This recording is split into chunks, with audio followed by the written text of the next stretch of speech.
One of the first imperial edicts that founding emperor of the Great Qing, Hong Taiji, made after vanquishing the Ming Dynasty in 1645 was 留发不留头，留头不留发. If you keep your hair, you lose your head. If you cut your hair, you keep your head. However, there are notable exceptions to this rule. 10从10不从 10 rules that must be obeyed and 10 that need not be obeyed refers to the exceptions to the Manchu code of dress. First of which was men should obey but women need not. Han women were allowed to carry on wearing their traditional clothes, whatever that may have been. So, what did Manchu dress actually look like? How did Han dress differ? And how did the two styles of dress overlap and influence each other? The Manchu were a semi-nomadic people who prided themselves on their archery, horse riding, and frugality. Even before they founded the Qing Empire, there are reports of Manchu women riding astride horses like men. While the Manchu women of the Qing were no longer quite as active on horseback, as our later investigation of their impractical footwear will show, Manchu clothing still reflected their horse-riding athletic roots. Imperial Manchu women dressed very similarly to the men. Narrow sleeves, horse-hoof cuffs, fur trim, and capes were once features that served practical purposes and were thus codified into Qing court dress. Crowns worn by imperial women were also similar to the hats worn by Manchu officials. With their nomadic roots and emphasis on frugality, clothing at the start of the Qing dynasty was plain in comparison to the dynasty's later years.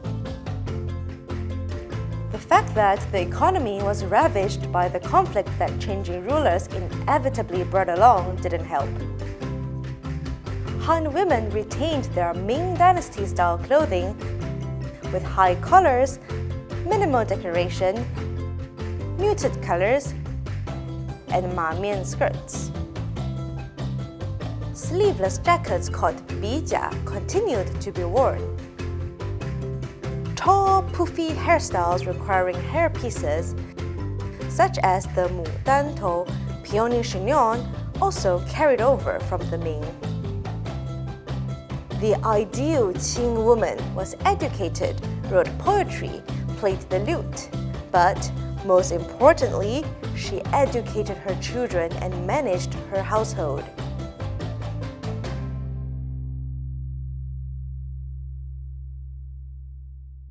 As the Manchu emperors settled into their rule, we enter an era of prosperity called the High Qing period. The economy boomed, the population tripled, and correspondingly, clothing became more sumptuous. As the Qing court received lavish gifts as tributes from neighboring countries, imperial and aristocratic Manchu women started to wear costly gold and pearl accessories.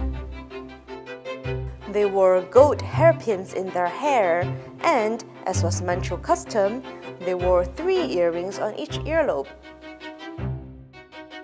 The most prized jewel was a rare kind of pearl called the Dongzhu, the Eastern Pearl, which originated from the Manchu heartland of northeastern China. Although Han women were not allowed to enter the court as concubines or consorts, there were still Han ladies of rank called Mingfu, appointed ladies. They were the wives of government officials who obtained their rank through the civil service examinations. For official functions and other formal occasions, the xiapei, an embroidered vest, could be worn over the long-sleeved ao jacket, in conjunction with a yunjian cloth collar on top. Mingfu could wear a rank badge that corresponded to their husband's rank. Sometimes, They could even wear badges that corresponded to their son's rank, which you could imagine heavily motivated mothers to be invested in their son's studies. Skirts, reserved for married women, were considered more formal than trousers, so a mamian skirt would have been worn in this case. An elaborate headdress decorated with kingfisher feathers would have topped off the ensemble. Of course, these beautiful embroidered clothes were expensive, and not everyone could afford them. Well, rent them. It was common to rent fine clothes for special occasions, be it weddings or Chinese New Year celebrations. Some people pawned their winter clothes when summer came because they felt that the pawn shops could take better care of their clothes than they could. Women also donated clothes and jewelry to charities and to relieve natural disasters because they were so valuable.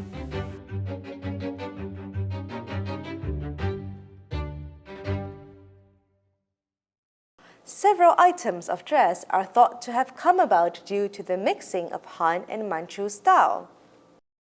One of them is the penchant for wearing flowers in their hair, which was inspired by Chinese theater troupes.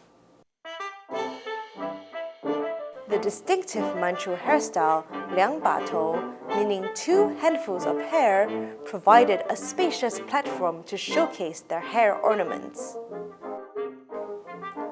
The other was the distinctive Manchu style of shoe, which most likely only emerged in the middle of the dynasty. Horsehoof shoes, embroidered cloth shoes mounted on high wooden platforms, were thought to originate from Manchu women's desire to mimic the delicate swaying gait of Han women with bound feet. The Qing emperors considered foot binding barbaric and banned the practice. However, most Han women stubbornly persevered. Manchu women, being far fewer in number and closer to the court, mostly respected the ban, though not for a lack of trying. Considering their practicality, or more precisely, their lack thereof, horsehoof shoes were only worn by the very upper echelons of society. Less privileged Manchu women had to make do with boat shoes, with thick soles that curved upwards at the front. Another sign of cultural exchange was the gradual expansion of sleeves. At the start of the dynasty, Manchu women wore tight-fitting sleeves with horsehoof-shaped cuffs. By the middle of the dynasty, the sleeves had widened somewhat, and the horsehoof was nowhere in sight. In the late Qing, Han influence had caused Manchu women's sleeves to rival Han women in width. Changyi were semi-formal women's jackets, which were more fancy than Chenyi, often featuring ruyi designs on the high side slits. Borders trimmed with embroidery and multiple lines of ribbon could be chalked down to Han influence, as could the popularity of sleeveless jackets called kanjian. The Manchu headdress known as the 两把头 started to balloon in the mid to late 1800s. The striking batwing-shaped headdress started to be made of fabric and wire and featured a wide hairstick at the top called a 扁方. Gaudy artificial paper or fabric flowers perched atop the new headdress known as the 大拉翅, or more formally, the 旗头. This didn't mean that cultural exchange was a one-way street, starting from Ming-inspired styles in the early Qing. Han dress also grew to incorporate Manchu elements such as ball and loop buttons. They also shared very similar decoration, with embroidered borders around the neckline and hem. Han women's hair, however, veered in a different direction, shedding hair pieces and shrinking into smaller buns called pingji at the back of the head.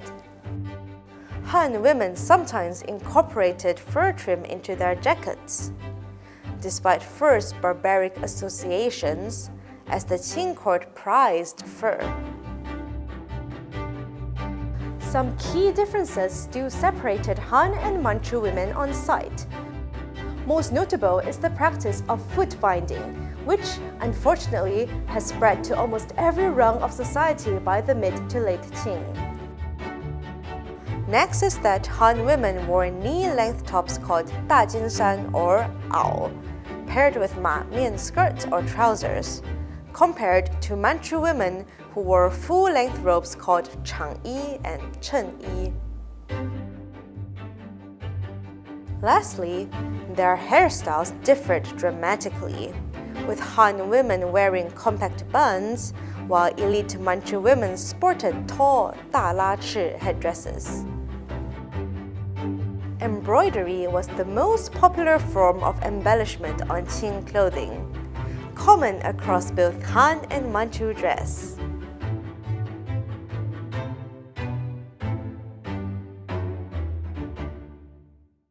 As industrialization brought more efficient looms and brighter synthetic dyes to China, the value of spinning and weaving fell. Embroidery, however, retained its value as it could not yet be mechanized. Women created embroidery pieces as an emergency fund to be sold off if the need arose.